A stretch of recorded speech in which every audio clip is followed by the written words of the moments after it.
physios, welcome back my channel Believe in Therapy. I am Neha and today's we are discuss about physiotherapy management of torticollis.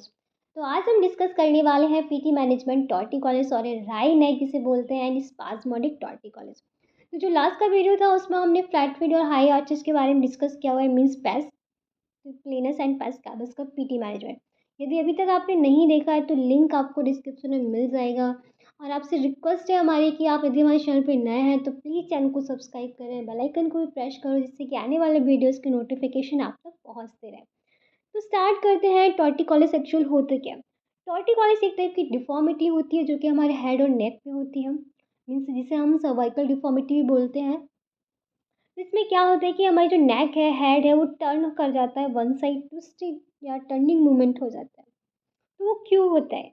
तो ये दो type से होता है, एक permanent होता है, एक टेम्पररी होता है।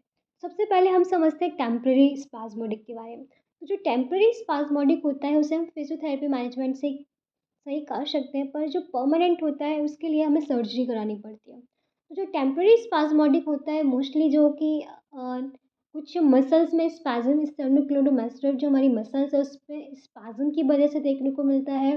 नाइट में आप फॉल्टी पोस्चर्स की वजह से देखने को मिलता है। आप लॉन्ग टाइम तक एक ही पोजीशंस में आप लेटे हैं तो उसकी वजह से आपको हो सकता है टॉर्टिकोलिस हो जाए। पर जो परमानेंट होता है वो कंजेनाइटल होता है। तो मोस्टली जो छोटे बच्चे होते हैं उनमें आपको टॉर्टिकोलिस देखने को मिलता है। तो वो क्यों देखने को मिलता है? बहुत सारे बच्चे होते हैं उनका जो बर्थ होता है वो ब्रिज प्रेजेंटेशन से होता है। तो जब भी आपके पास कोई बच्चा आता है, उसको 3 to 4 ईयर्स का बच्चा है, तो इसमें आपको देखने को मिलेगा कि उसका जो फेस है वो टिल्ट कर गया है वन साइड, चिन है वो अपोजिट साइड टिल्ट हो गई है एंड जो उसकी स्टर्नोमास्टो जो मसल्स है वो बहुत ज़्यादा प्रोमिनेंट आपको देखने को मिलेगी, मोस्ट प्रोमिनेंट होती है। तो ये ऐसा नहीं है कि छोटे बच्चों में ही देखने को मिलता है, एडल्ट में भी देखने को मिलता है टॉर्टिकोलिस। वो क्यों देखने को मिलता है? उसके कुछ कॉजेज़ होते हैं, लाइक जैसे कंजेनाइटल है तो कंजेनाइटल तो परमानेंट ही रहेगा, उसको सर्जरी से ही आप सही कर सकते हैं।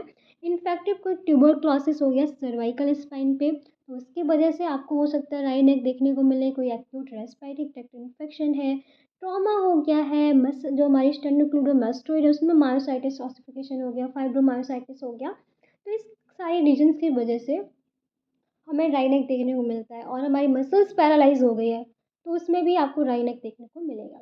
इसके क्या क्या क्लिनिकल फीचर होते हैं, जैसे कि हमने आपको बताया कि जो पेशेंट है उसका जो फेस है वो टिल्ट कर जाता है एंड लेटर स्टेज में देखने को मिलेगा कि उसके फेशियल एसिमेट्री हो जाती है एंड मैकुलर डिस्टर्बेंस देखने को मिलेगा आई का। तो ये तो हमारा हो गया थोड़ा सा जनरल इंट्रोडक्शन। अब स्टार्ट करते हैं इसका पीटी मैनेजमेंट। तो पीटी मैनेजमेंट डिस्कस करने में कुछ हमारे गोल्स होते हैं according to the patient complain. तो क्या क्या गोल्स होंगे? फर्स्ट है to reduce pain and swelling, second है increase range of motion of a neck, increase strength of a weak muscles, posture correction and to correct the deformity. तो हमारा first goal है to reduce pain. Pain को reduce करने के लिए जैसा कि आपको जानते ही आप सभी, एक्यूट कंडीशन है तो हम क्रायोथेरेपी का यूज़ करेंगे, क्रोनिक कंडीशन है तो हम हॉट फॉर्मेंटेशन का यूज़ करेंगे, मीन्स अब जितनी सारी मॉडलिटीज़ का यूज़ करेंगे हॉट मॉडलिटीज़। फिजियोथेरेपी मेजर सच जैसे कि अल्ट्रासाउंड है, हीट है हो गई, मीन्स हाइड्रोकोलेट्रल पैक हो गए and massage therapy. In acute pain, patient को बहुत एक्यूट जब एक स्टार्टिंग फेज है उसमें पेशेंट को पेन हो रहा है तो पेशेंट को बोलेंगे कि इमोबिलाइजेशन के लिए कॉलर का यूज़ कर सकता है, wear to the collar. Next thermotherapy modality जो कि मसल्स रिलैक्सेशन के लिए हेल्प करता है। सेकंड गोल है हमारा टू करेक्ट डिफॉर्मिटी। डिफॉर्मिटी को करेक्ट करने के लिए कुछ स्टेप बाय स्टेप हम आपको कुछ स्टेप बताएंगे पॉइंट टू पॉइंट, तो आप समझ लेना। स्टेप 1 में है सबसे पहले आपको इवेलुएट करना है, असेस करना है कि डिफॉर्मिटी किस साइड है, कितना उसका रेंज ऑफ मोशन है। सेकेंड स्टेप में उस क्या करना है, to relax the muscle and suitable thermotherapy and gentle massage carry out. आप हीट फॉर्मेटेशन का यूज़ करेंगे, मसाज थेरेपी देंगे जिससे कि मसल्स रिलैक्स हो जाए। एंड देन स्टेप थर्ड क्या है, all the movements of a neck are carried out passively. आपको पैसिवली पेशेंट को सारे नेक के मूवमेंट्स कराने हैं, means lateral flexion, flexion, side flexion and extension, सारे जितने नेक के मूवमेंट्स हैं वो सारे पेशेंट को कराने हैं by bringing the head of the child beyond the edge of the table. क्या करना है, पेशेंट बच्चे जो है या कोई पेशेंट है उसको टेबल के एज पे उसका हेड रखना है एंड फिर हेड के सारे मूवमेंट्स कराने हैं, मीन्स रोटेशन हो गया, फ्लेक्शन हो गया, एक्सटेंशन हो गया इन सुपाइन पोजिशन। देन आप क्या करेंगे, with the with an assistant stabilising both the elbow. जो आप चाइल्ड जिस जो भी बच्चा है या पेशेंट है उसको आप ट्रीट कर रहे हो तो उसके एल्बो को पहले स्टेबलाइज करेंगे and then with a pillow placed beneath the chest, एक पिलो का यूज़ करेंगे। Chest means below the chest. All movement of the neck carried out in gentle relaxation manner passively. सारे मूवमेंट्स आपको passively कराने हैं। उसकी positions क्या है, मीन्स टेबल के एज पे लाना है एंड एक पिलो का यूज़ करना है एंड उसके बाद आपको सारे मूवमेंट्स कराने हैं। नेक्स्ट स्टेप क्या है, आफ्टर टू मीन्स जब ये स्टेप आप कर लिए उसके बाद क्या करेंगे, gentle sustain passive stretch is carry out to the opposite direction of the affected muscles and help for some time in all direction. तो आपको क्या करना है, जब आपने ये मूवमेंट्स करा दिया पैसिवली पैसिवली सारे मूवमेंट्स करा दिए उसके बाद आपको स्ट्रेचिंग देनी है, थोड़ा सा पैसिव स्ट्रेचिंग देनी है in the opposite direction. Step 5 में क्या करना होता है, जब ये आप स्टेप कर लेंगे कंप्लीट उसके बाद passive correction maintain by supporting to the neck with appropriate pillow और support and massage can relax massage. तो उसके बाद आपको पेशेंट को सपोर्ट प्रोवाइड करके नेक को और with the help of the pillow patient को रिलैक्स कराना है। नेक्स्ट हमारा गोल है एक्टिव करेक्शन, मीन्स जो भी आपको करेक्ट जो डिफॉर्मिटी है उसे कैसे एक्टिवली आप करेक्ट करेंगे। तो बेस्ट अचीवमेंट क्या रहेगा हमारा, assist to the child had to follow one object. Means इसमें क्या होता है कि आपको बच्चे को एक ऐसा ऑब्जेक्ट लेना है, कोई ऐसा टॉय ले लेना है जो कि आप साउंड करता हो, जिससे कि जो बच्चा है उसे अट्रैक्ट करे और उसे देखता ही रहे। तो आपको बार बार उस टॉयज़ को घुमाना है नेक के मूवमेंट, जैसे कि flexion side, extension side, rotation side, तो जिससे कि बच्चा एक्टिवली अपनी नेक का मूवमेंट करेगा उसको देखने के लिए। तो आपको अट्रैक्ट करना है उस टॉयज़ के, जो जो टॉयज़ है बोलता हुआ टॉयज़ हो, कलरफुल टॉयज़ हो, जिससे बच्चा और ज़्यादा अट्रैक्ट हो।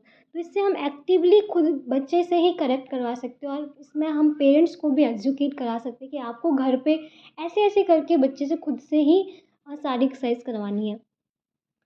तो यही हमारा फॉलो टू द ऑब्जेक्ट, कोई भी object move on in proper arch of the correction. जो भी हमारा करेक्शन का जो आर्च है, मीन्स फ्लेक्शन हो गया, साइड फ्लेक्शन हो गया, एक्सटेंशन हो गया, रोटेशन हो गया, उस डायरेक्शन में पेशेंट को bright colour sound producing object is ideal to attract the attention. So next is increase range of motion. Range of motion को इंक्रीज करने के लिए हम थोड़ा स्टैटिक स्ट्रेचिंग कराते हैं, पेशेंट को ट्रैक्शन प्रोवाइड करते हैं। तो pattern of a neck extension can be used eight an advantage. तो इसमें ट्रैक्शन में क्या होगा, नेक को एक्सटेंड करना होता है, stretching and traction.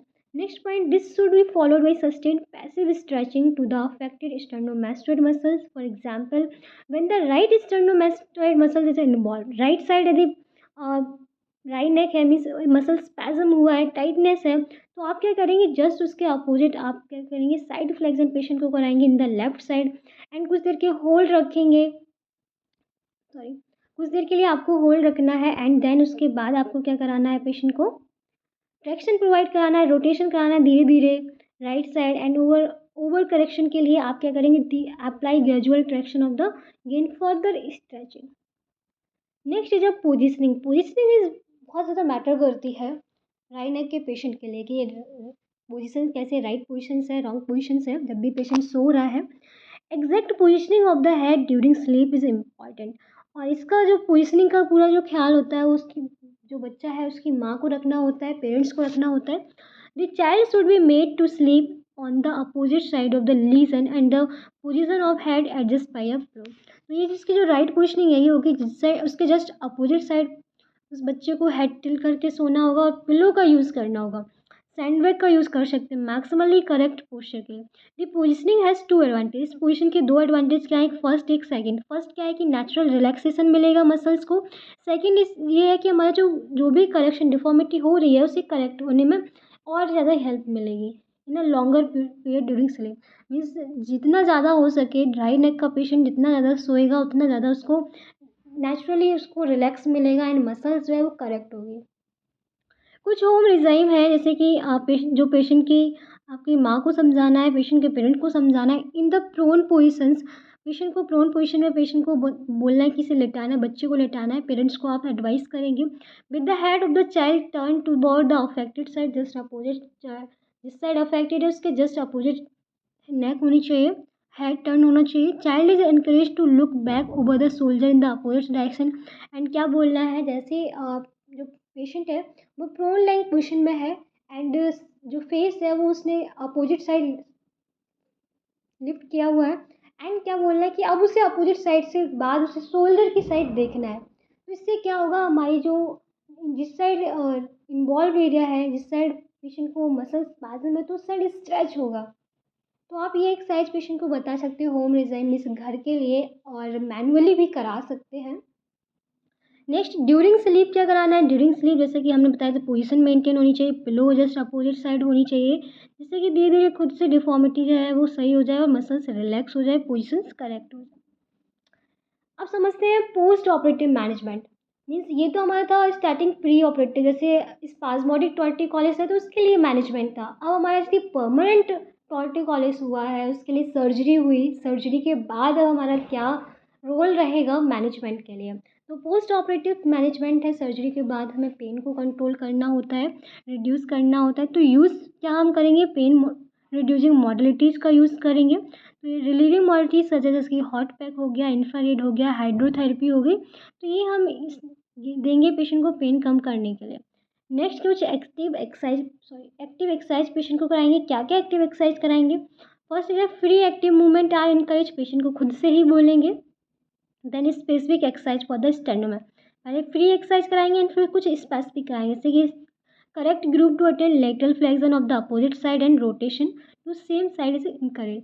Additional measure कुछ यूज़ कर सकते हैं, जैसे सेल्फ करेक्शन के लिए हम कर सकते हैं, पेशेंट को बोलेंगे पोस्चर को मेंटेन रखो, आप कॉलर का यूज़ कर सकते हैं।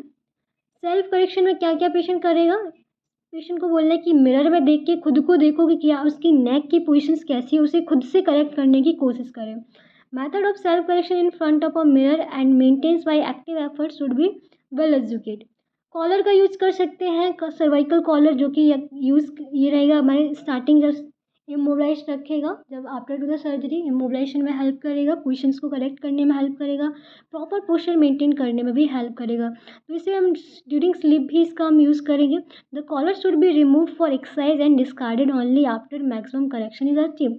जब भी आप एक्सरसाइज करेंगे तब कॉलर को हटाना है, और जब कंप्लीटली आप सही हो जाएँ, आपकी जो इतनी सर्जरी की सूचना है वो सही हो जाए, उसके बाद ही इसे हटाना है। तो आई होप आप समझ गए होंगे टॉर्टिकोलिस एक्चुअल होता क्या है और ये कितना ज़्यादा इम्पॉर्टेंट होता है पेशेंट को इसके एजुकेट करना, क्योंकि टॉर्टिकोलिस स्टार्टिंग में बहुत ज़्यादा माइल्ड होता है, धीरे धीरे वो परमानेंट हो जाता है। तो टेम्परेरी कंडीशन में ही यदि आप उसे अच्छे से ठीक कर देंगे तो आगे कोई भी कंडीशंस नहीं बनेगी। वीडियो आपके लिए हेल्पफुल है तो प्लीज़ वीडियो को लाइक करें, चैनल को सब्सक्राइब करें। कोई क्वेरी होती है तो कमेंट बॉक्स में कमेंट करके पूछ सकते हैं। Thank you so much and keep supporting.